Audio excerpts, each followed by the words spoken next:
2020 साली मालाडमधलं घडलेलं हे प्रकरण आहे माझ्या माहितीप्रमाणे. आता हे 2025 वर्ष आहे.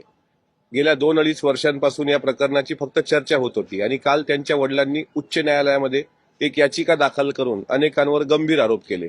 उच्च न्यायालयामध्ये नक्कीच त्याची सुनावणी होणार आणि प्रश्न असा आहे की इतक्या वर्षानंतर ही याचिका दाखल करण्यामागचा नेमका उद्देश काय?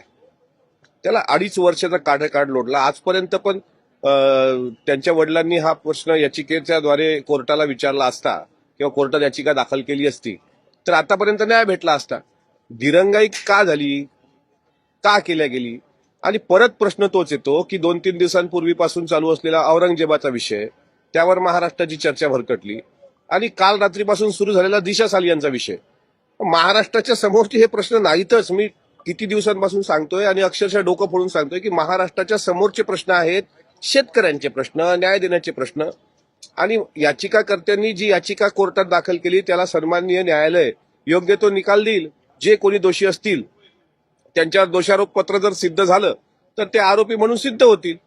पण उगाच काहीतरी मूळ चर्चा भरकटवण्याकरता आता राजकीय लोकांनी सुद्धा याला जास्त हवा देऊ नये. मला असं वाटतं तो न्यायालयीन प्रक्रियेचा एक भाग आहे.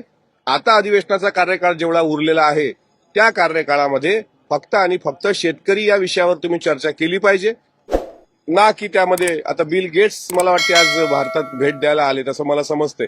त्यांनी आपल्या महाराष्ट्राच्या विधान भवनात जर आले तर ते प्रथा परंपरा किंवा काय कामकाज चालतं याचा आढावा घेतला तर त्यांना पण समाधान वाटावं की महाराष्ट्राचा कारभार हा सर्वसामान्य लोकांच्या प्रश्नाला डोळ्यासमोर ठेवून होतोय.